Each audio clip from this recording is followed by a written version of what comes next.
Hello class 10। तो कैसे हो? आपका फिर से स्वागत है एक नया वीडियो में। और पिछले वीडियो में हमने कवर किया था, हमने सीखा था कि बैलेंसिंग को हम करते क्यों हैं। और आज के इस वीडियो में हम सीखेंगे कि बैलेंसिंग करने का सही तरीका क्या होता है। एक बहुत कॉमन डॉट रहता है बहुत सारे स्टूडेंट्स के मन में, और उसी छोटा सा डॉट को आज हम क्लियर करेंगे। और वो डॉट क्या रहता है चलो बताते हैं। जैसे कि मैंने केमिकल रिएक्शन यहाँ पे लिखा है, हाइड्रोजन गैस और क्लोरीन गैस मिलाकर बनता है हमारा एक सबसे खूंखार एसिड, जिसको कहा जाता है हाइड्रोक्लोरिक एसिड। अगर हम इस केमिकल रिएक्शन को बैलेंस करें तो हम क्या लिखेंगे? अगर हम इसको बैलेंस करना चाहे तो हम यहाँ पर लिखेंगे 2। अब ये हमारा केमिकल रिएक्शन हो चुका है बैलेंस। लेकिन अब आपके मन में एक सवाल आ सकता है कि हम ये जो यहाँ कोफिशिएंट में 2 लगाए हैं, ऐसा क्यों नहीं हो सकता ये 2 को यहाँ से हटाकर हम यहाँ भी तो लगा सकते हैं 2 H2 और Cl2, H2Cl2 भी लगा देंगे, तभी तो हमारा केमिकल रिएक्शन बैलेंस हो जाएगा। देखो यहाँ भी हाइड्रोजन का 2 आइटम है, क्लोरीन का 2 आइटम है, यहाँ भी हाइड्रोजन का 2 आइटम है और क्लोरीन का 2 आइटम है। ये भी तो हमारा एक बैलेंस केमिकल इक्वेशन है। लेकिन नहीं मेरी जान, ऐसा कुछ भी नहीं होता। अगर आप ऐसा कर रहे हो तो सबसे पहली बात कि आप इसका पूरा फॉर्मूला ही चेंज कर दे रहे हो। मैंने आपको रिएक्शन को बैलेंस करने के लिए बोला है, फॉर्मूला को चेंज करने के लिए नहीं बोला है। और यहाँ पर देखो H2 और Cl2 क्या है, ऐसा कोई केमिकल इक्वेशन केमिस्ट्री में एग्जिस्ट ही नहीं करता है। तो हमें फॉर्मूला चेंज नहीं करना है, हमें केमिकल इक्वेशन को बैलेंस करने बोला गया है। तो ऐसा नहीं होता, हम ऐसा बैलेंस नहीं करेंगे। अगर आप इसी जगह पे हम यहाँ पर इसके कोफिशिएंट में 2 लगा देंगे तो ये हमारा केमिकल रिएक्शन केमिकल इक्वेशन हो जाएगा बैलेंस, है ना। ऐसा कभी नहीं करना है। बहुत सारे बच्चों के मन में ये डाउट रहता था, इसलिए मैंने ये बता दिया कि ऐसा क्यों नहीं हो सकता कि हम यहाँ 2 लगा दें, यहाँ भी 2 लगा दें, फिर भी हमारा केमिकल रिएक्शन बैलेंस रहेगा। नहीं, ऐसा नहीं होता है। अगर आप ऐसा करोगे तो हमारा फॉर्मूला ही चेंज हो जाएगा, कंपाउंड का फॉर्मूला ही चेंज हो जाएगा। एक एग्जांपल और लेते हैं, जैसे कि आपका H2 + O2 हमारा मिलाकर बनता है पानी, यानी कि H2O। अगर हम इसको बैलेंस करें तो हमारे पास हाइड्रोजन का 2 आइटम है, हाइड्रोजन का 2 आइटम है, ऑक्सीजन का 2 आइटम है और यहाँ ऑक्सीजन का 1 आइटम है। कुछ नहीं लिखा है, मतलब 1 आइटम है। अगर हम इसको बैलेंस करें तो हम यहाँ पर लिख देंगे 2। अब ये हो चुका है एक बैलेंस केमिकल इक्वेशन। बट अगर आपके मन में ऐसा सवाल आ रहा है कि ये 2 यहाँ ना लिखकर अगर हम यहाँ लिख दें तो क्या होगा? यार ये हाइड्रोजन पेरोक्साइड है, हमने केमिकल का फॉर्मूला ही बदल दिया, कंपाउंड का हमने फॉर्मूला ही बदल दिया, जो कि हमको नहीं करना है। हमें बैलेंस करना है, हमको फॉर्मूला चेंज नहीं करना है, ठीक है। तो हम यहाँ पर ये 2 यहाँ ना लगाकर हम इसके कोफिशिएंट में लगाएंगे और ये हो जाएगा हमारा एक बैलेंस केमिकल इक्वेशन। एक एग्जांपल और लेते हैं, हमारा है Mg, मैग्नीशियम जब ऑक्सीजन के प्रेजेंस में रिएक्ट करता है तो बनाता है मैग्नीशियम ऑक्साइड, MgO, है ना। अगर हम इसको बैलेंस करें तो हमारे पास मैग्नीशियम का कोई मैग्नीशियम के यहाँ सब कुछ नहीं लिखा हुआ, मतलब 1 है, और यहाँ भी मैग्नीशियम का 1 आइटम है, यहाँ भी मैग्नीशियम का, रिएक्टेंट में मैग्नीशियम का 1 आइटम है और प्रोडक्ट में भी मैग्नीशियम का 1 आइटम है। बट यहाँ पर ऑक्सीजन का 2 आइटम है, यहाँ में ऑक्सीजन का 1 आइटम है। अगर हम आपको यहाँ लगा देते हैं 2 तो हमारा ये हो जाएगा, यहाँ 2 लगाकर हम यहाँ 2 लगा देंगे तो ये हो जाएगा हमारा एक बैलेंस्ड केमिकल इक्वेशन। बट अगर आपके दिमाग में फिर से वही सवाल आ रहा है कि हम ये 2 यहाँ ना लगाकर अगर हम ऑक्सीजन के यहाँ लगा दें तो भी तो हमारा केमिकल रिएक्शन बैलेंस होगा। नहीं, ये क्या हो गया, MgO2, ये ऐसा कोई चीज़ नहीं होता। ये हमारा पूरा फॉर्मूला ही हम चेंज कर दे रहे हैं, जो कि हमको नहीं करना है। हमें बैलेंस करना है तो हमको कोफिशिएंट में लिखना ही पड़ेगा, ठीक है। तो हम ऐसा नहीं लिखेंगे, हम यहाँ पर लिखेंगे O2 है तो हम ऑक्सीजन को बैलेंस करेंगे तो हम 2 को कोफिशिएंट में लगाएंगे, और जब 2 लगाएंगे तो हमारा ऑक्सीजन 2 हो जाएगा, बाकी मैग्नीशियम भी हमारा 2 हो गया। तो ये हमारा हो गया एक बैलेंस्ड केमिकल इक्वेशन। ये बहुत कॉमन डॉट था जो कि बहुत सारे स्टूडेंट्स के मन में रहता है ना। मैंने बता दिया कि ऐसा क्यों नहीं बैलेंस करना है, क्योंकि हमारा फॉर्मूला ही चेंज हो जा रहा है, जो कि हमको नहीं करना है, ठीक है। अब हम बढ़ते हैं एक सबसे इंपॉर्टेंट टॉपिक पर, जो कि आपको समझना बहुत ज़रूरी है। अब ये जो हम कोफिशिएंट लगाए हैं, ध्यान से सुनना मेरी बातों को, ये हम जो कोफिशिएंट लगाए हैं तो हमारे कंपाउंड में जितने भी एलिमेंट्स हैं और उन एलिमेंट्स में जितने भी नंबर ऑफ एटम्स है सबसे मल्टीप्लाई होगा। फिर से सुनो एक बात, फिर से यही बात को रिपीट करते हैं। जितने भी हमारे कंपाउंड में एलिमेंट हैं और एलिमेंट्स के जितने भी नंबर ऑफ आइटम्स है सारे मल्टीप्लाई होंगे इस कोफिशिएंट से। चलो दिखाते हैं। ये हमारा कोफिशिएंट है 2 और इसमें हमारे इस कंपाउंड में हमारे कितने एलिमेंट्स हैं, एक है हाइड्रोजन और एक है क्लोरीन। तो हमारा हाइड्रोजन के कितने आइटम्स हैं, हाइड्रोजन का हमारा मात्र एक आइटम है ना। अभी ये हमारा बैलेंस करके लिखा हुआ है 2। हम अभी सिंपल समझ रहे हैं कि हमारा हाइड्रोजन का एक आइटम है और क्लोरीन का भी एक आइटम है। ये हमारा लगाया हुआ है कोफिशिएंट। तो हम क्या बोले कि कोफिशिएंट को एलिमेंट के जितने एलिमेंट में जितने भी नंबर ऑफ आइटम्स प्रेजेंट हैं उनको मल्टीप्लाई करेंगे। तो हमारा कोफिशिएंट है 2 और हाइड्रोजन का हमारा नंबर ऑफ आइटम्स कितने हैं, 1।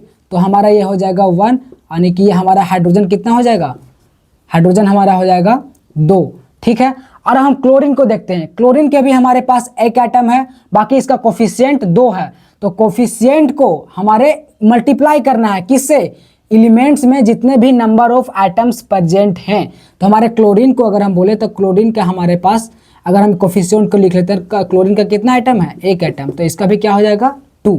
ठीक है, ठीक है, यही हम समझाना चाह रहे थे। इसका भी देख लेते हैं हम।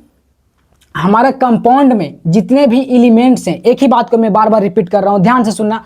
हमारे कंपाउंड में जितने भी एलिमेंट्स हैं और उन एलिमेंट्स में जितने भी नंबर ऑफ आइटम्स हैं उन सब को हम मल्टीप्लाई करते हैं कोफिशिएंट से। हमारा यहाँ कोफिशिएंट क्या है, 2। और एलिमेंट भी हमारे हैं कौन कौन, एक है हाइड्रोजन और एक है ऑक्सीजन। तो हमारे कोफिशिएंट को पहले लिख लेते हैं, हाइड्रोजन को पहले लिख लेंगे और कोफिशिएंट हमारा कितना है 2। और हमारा हाइड्रोजन के नंबर ऑफ आइटम्स कितने हैं 2।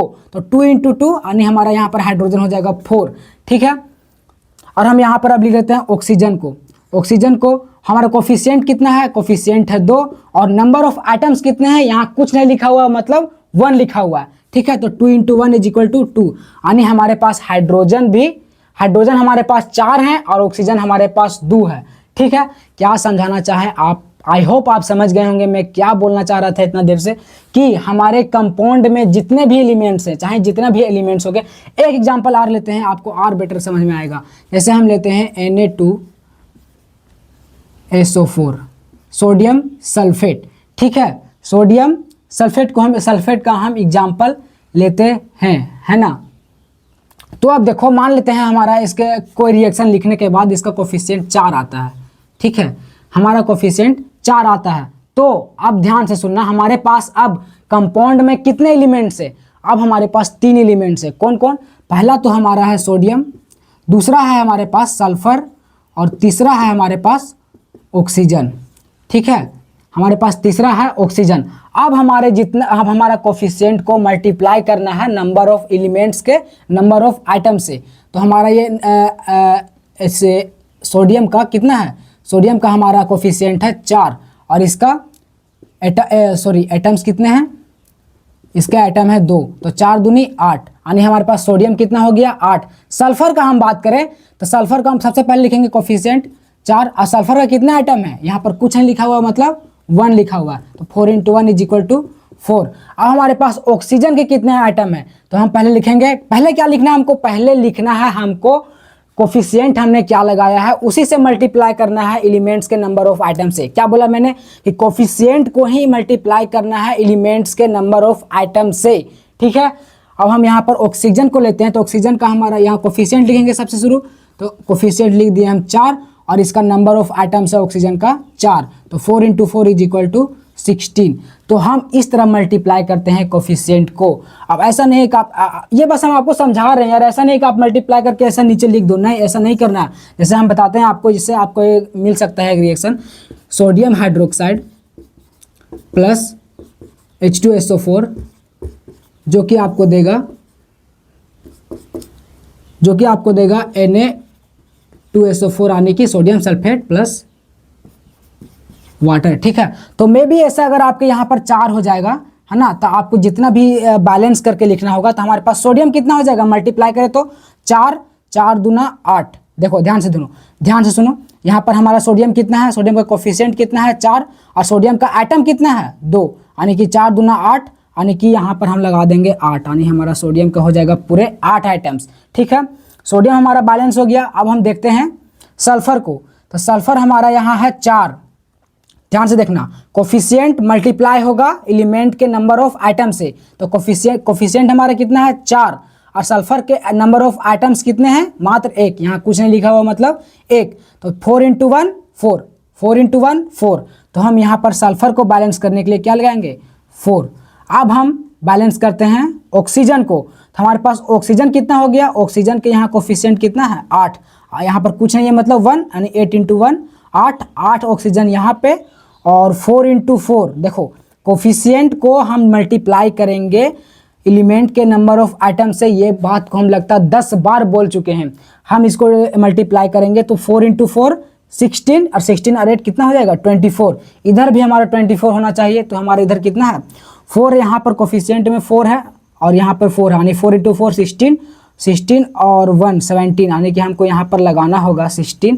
अगर हम यहाँ पर 8 लगा दें तो हमारा बैलेंस हो गया ऑक्सीजन 16 8 24 इधर भी, और 16 और 8 24 इधर भी। ऑक्सीजन यहाँ पे बैलेंस हो गया। अब हाइड्रोजन को देखें तो हाइड्रोजन 8 यहाँ है, 8 यहाँ है, 16 और 8 दूनी 16, बैलेंस हमारा केमिकल इक्वेशन बैलेंस। तो पहले हमने सीखा कि हमें 2 और 3 कहीं भी नहीं लगा देना है बैलेंस करने के लिए, हमेशा कोफिशिएंट में ही लगाना है। और इसमें हमने सीखा कि कंपाउंड्स के अंदर जितने भी एलिमेंट्स होंगे उनसे हम मतलब कि मल्टीप्लाई करेंगे, कोफिशिएंट से हम मल्टीप्लाई करेंगे एलिमेंट्स के नंबर ऑफ आइटम्स को, ठीक है। और एक बात ध्यान से सुनो, जैसे मान लेते हैं हमारे पास यहाँ कुछ नहीं है, ठीक है, Cl2, और यहाँ पर हमारा कोफिशिएंट कुछ नहीं है, तो क्लोरीन कितना हो जाएगा मात्र 2 ही रहेगा यार, कोई दिक्कत नहीं है। अगर आप ऐसे भी करना चाहो, मान लो आप यहाँ पे 1 क्लोरीन है तो आप ऐसे भी कर लो, 1 × 2 कितना हो जाएगा 2 ही हो जाएगा। यहाँ पर ऑक्सीजन का कोफिशिएंट कुछ नहीं है तो 1 मान लेते हैं, तो यहाँ कितना हो जाएगा 1 × 2 2 ही हो जाएगा। मतलब कि आप लगाओ या ना लगाओ कोफिशिएंट रहेगा 2 3, तब हम मल्टीप्लाई करते हैं। अगर कोफिशिएंट कुछ नहीं है तो वहाँ 1 मान लेंगे और फिर आपका आंसर उतना ही आएगा जितना आपका उसका नंबर ऑफ आइटम है। जैसे यहाँ Cl का 2 था तो 2 ही आया, O2 का 2 था तो 2 ही आया। तो मतलब कोई फ़ायदा नहीं होता, अगर कोफिशिएंट कुछ नहीं लिखा हो तो उतना ही आएगा आपका, ठीक है। आई होप आप लोगों को ये क्लियर होगा। और अगले ही वीडियो से हम हिट एंड ट्रायल मेथड जो कि एनसीईआरटी में मेंशन किया हुआ है उसका स्टेप समझेंगे, और स्टेप वाइज स्टेप हम बढ़ेंगे बैलेंसिंग के ऊपर कि कैसे बैलेंस किया जाता है हिट एंड ट्रायल मेथड से। तो अगर वीडियो अच्छा लगा हो तो लाइक करके सब्सक्राइब कर देना और अपने दोस्त को भी ज़रूर भेज देना। बाकी मिलते हैं नेक्स्ट वीडियो में बैलेंसिंग के बहुत सारे क्वेश्चन के साथ by hit and trial method.